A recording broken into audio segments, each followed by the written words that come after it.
Assalamualaikum warahmatullahi wabarakatuh. Selamat datang kembali di Rio Hotspot Channel. Oke, kami diminta mengomentari ini. Coba dengar dulu ya. Fatal yang tidak bisa diprediksi manusia: umur, jodoh, rezeki, dan Sintayong. Harus malu lah STY. Udah 5 tahun belum memberikan apa-apa. Harus malu. Sportsmanship-nya harus muncul. Gitu. Bang Ustirada jangan kemana-mana bang. Bang Iji. Iya ya. STY. Oh iya, saya mau bilang gini, nggak mau jawab langsung tapi gini. Waktu 0-4 sama Jepang, saya nyanyi lagu Tanah Airku itu tetap bangga. Kemarin tuh waktu yang 1-0 Filipina terakhir itu. Di Solo. Kok saya lihat pemainnya sendiri ada beberapa yang nggak nyanyi loh. Pemainnya sendiri loh. Maksud saya kalau itu targetnya memang nggak ada target ya, pemainnya nggak apa-apa dong gitu. Kenapa larut sekali? Dan kemudian membuat kita nggak semangat karena mereka nggak nyanyi. Nah dari situ jawabannya.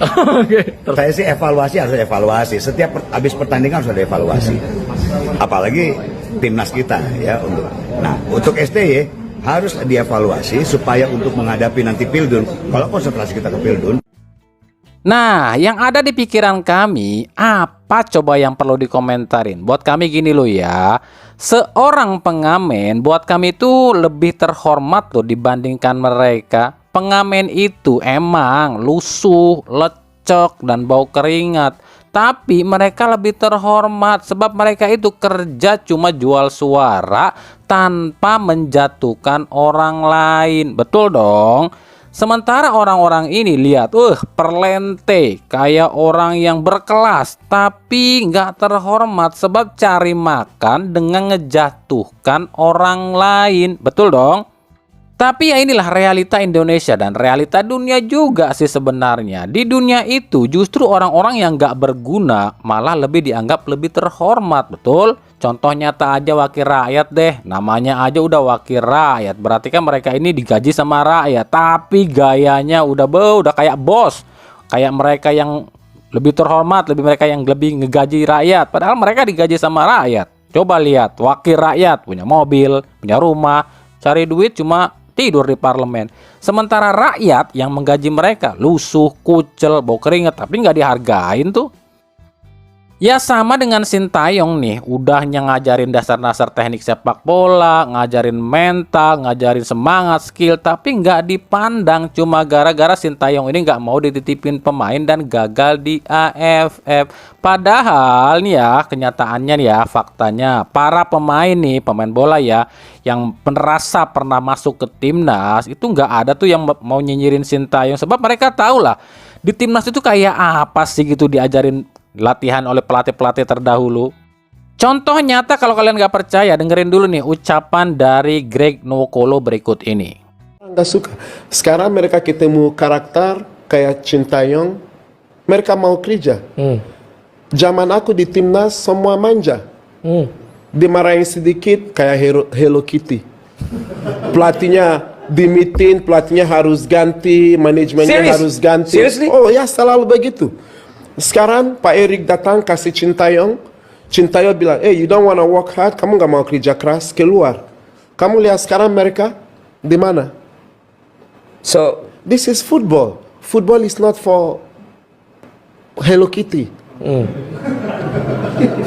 Football buat laki-laki yang punya mentalitas. Jadi bukan aku jelekin. Kalau lihat anak sekarang, zaman aku sedikit-sedikit main satu game, datang game berikutnya pelatihnya baru.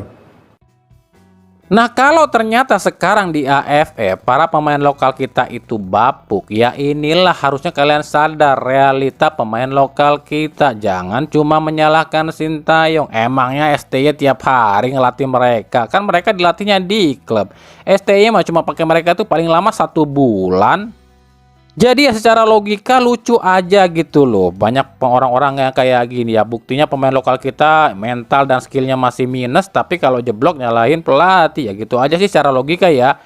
Yang punya akal sehat pasti setuju lah dengan ucapan dari Greg Nwokolo. Tapi ya di Indonesia mah akal sehat gak berguna. Soalnya kebanyakan yang gak sehatnya sih di Indonesia mah.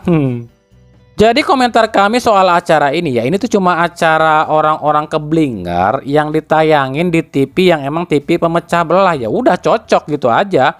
Gusti Randa nih contohnya lah, PSS Sleman aja masih kena sanksi FIFA. Lalu gimana tuh soal match fixing? Koyo dengan gagahnya gitu loh tampil di acara TV, kan itu aja logikanya. Lalu siapa? Akmal Marhali lah, dia aja belum pernah kok jadi pemain bola profesional, kok sok-sokan ngomentarin bola gitu loh. Kan lucu itu secara logikanya deh. Toel, aduh udah deh nggak usah dikomentarin si biang kerok ini mah. Siapa? Effendi Gozali. Lah emang dia pernah ngurusin sepak bola? Ya gitu aja. Jadi anggap aja acara ini tuh cuma pepesan kosong.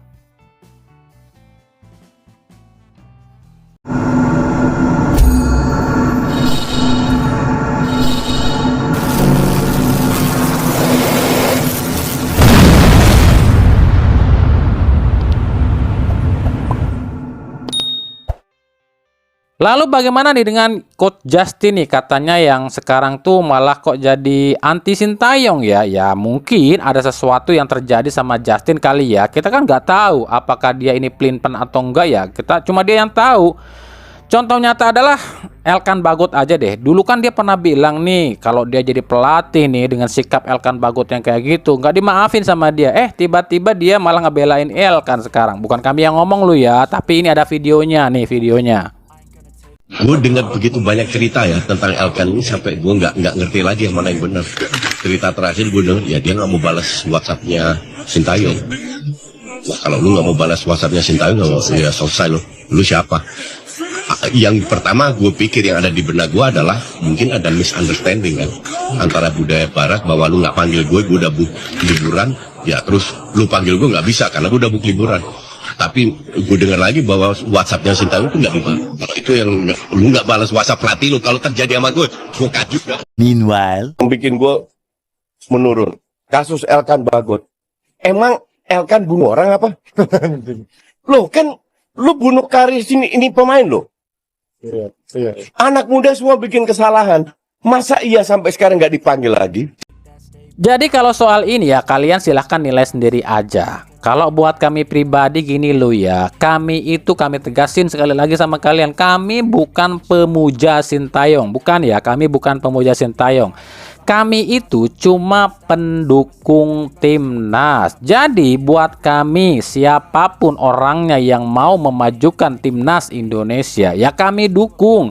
Betul emang 5 tahun Sintayong latih timnas belum hadirkan trofi apapun. Tapi gini deh, coba kita kilas balik dikit deh zaman dulu nih sebelum eranya Sintayong.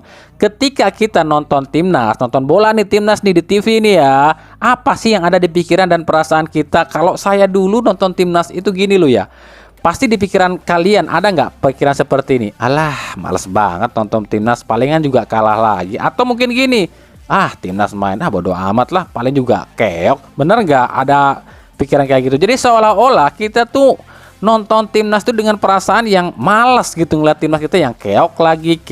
Bener apa bener? Ayo ngaku yang zaman dulu pernah nonton timnas. Jangan tanya bocil-bocil sekarang nggak pernah nonton timnas zaman dulu soalnya. Tapi coba lihat setelah Sintayong masuk ke timnas, ada seolah-olah seperti perasaan antusias, perasaan penasaran. Ini bakalan berapa sih skornya timnas? Bahkan ya, jangankan lawan tim-tim ASEAN deh, lawan tim Asia aja kita pede lu ya. Apa nggak lihat ke situ kali ya orang-orang ini? Entahlah, kami pun nggak ngerti loh jalan pikiran orang-orang yang katanya elit, tapi pikirannya sempit. Demi perut mereka yang buncit, mereka mulutnya seperti celurit.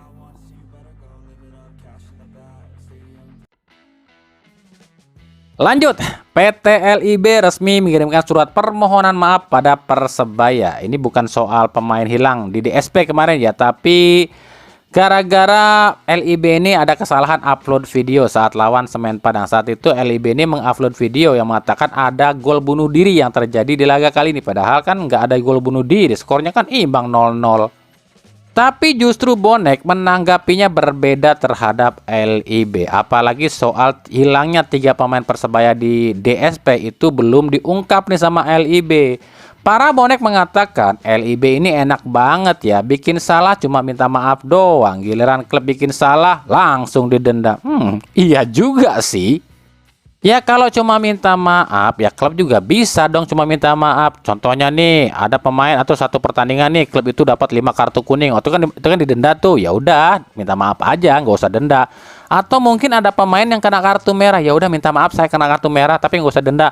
Bisa nggak? Tapi kan nggak bisa kenyataannya. Tetap kalau klub bikin salah tuh langsung didenda. Tapi kalau PSSI atau LIB yang bikin salah cuma minta maaf. Ya nggak? Ya juga sih emang. Ya emang dunia ini udah kebalik kayaknya ya. Padahal yang main tuh klub loh, yang capek para pemain loh. Tapi kok Komdis dan LIB yang dapat duit ya? Ada yang tahu jawabannya?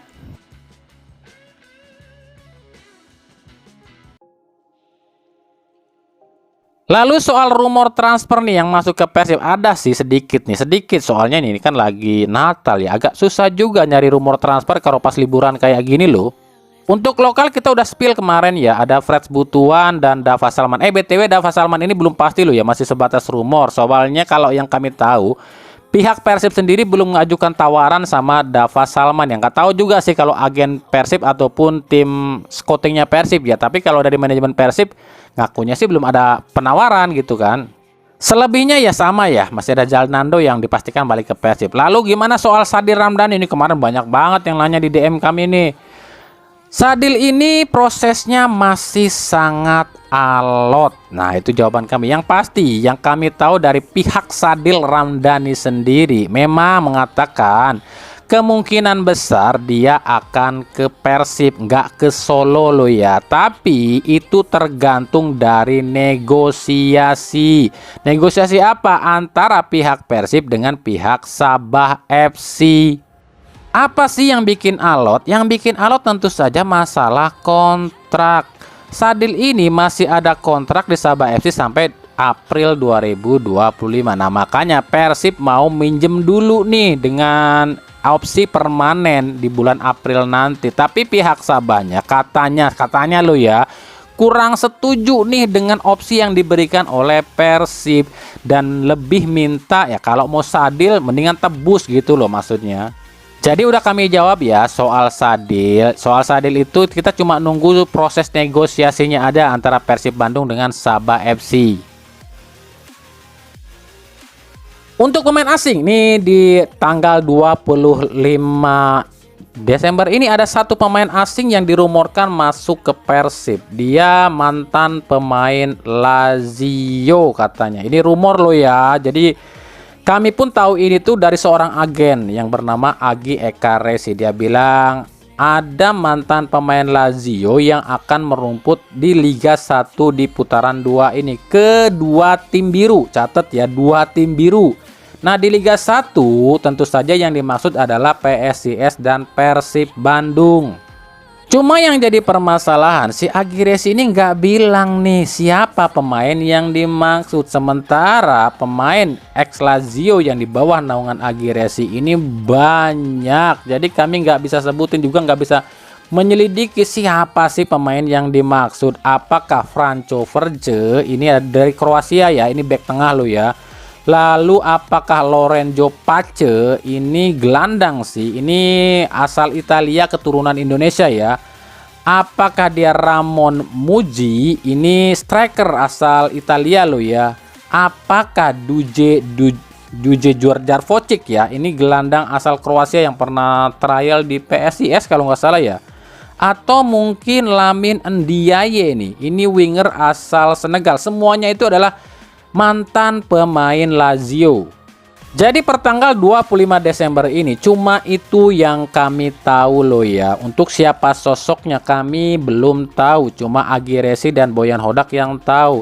Nah ini kembali kami katakan ya, yang namanya di bursa transfer itu pemain manapun boleh dirumorkan masuk ke klub manapun termasuk Persib. Tapi keputusannya tetap ada pada Boyan Hodak. Lanjut dari Persija Jakarta, ini ada postingan di akun TikTok yang bilang Persija bidik 8 pemain sekaligus. Ada Jackson, striker Brazil, Renan Alves, back asal Brazil, ada Hernando Ari, kiper asal Indonesia dari Persebaya ya. Moussa Sidibe, ini winger asal Mali miliknya Persis Solo. Ada juga Alvarez nih, back asal Bolivia. Ada Paulo Victor, striker Persebaya ya, Brazil. Ada Alfreanda Dewangga, bek Indonesia ini milik PSS Semarang. Dan juga Edo Febriansa, bek kirinya Persib. Nah, yang lucu itu ada di kolom komentar. Saat ditanya dapat info dari mana, Min? Dia bilang dia orang dalam Persija. Orang dalam Persija ya? Kok nggak kenal sama saya ya? Kebalik nggak ya? Kok saya nggak kenal ya? Sama aja sih, kok dia nggak kenal saya, kok saya juga nggak kenal dia ya? Buat kami, gini loh ya, nggak salah juga sih ini akun posting kayak gini. Kan dia bilang bidik, ya sah-sah aja. Yang namanya bidik, tim manapun boleh membidik. Jadi kalau buat kami gini, nikmatin aja rumor-rumor seperti ini. Ini hal yang wajar kok dalam rumor transfer sepak bola. Intinya buat para penonton setia channel ini, tentunya kalian masih pegang dong ucapan kami. Kami selalu bilang, sebelum diumumkan oleh pihak klub, semuanya masih rumor. Oke?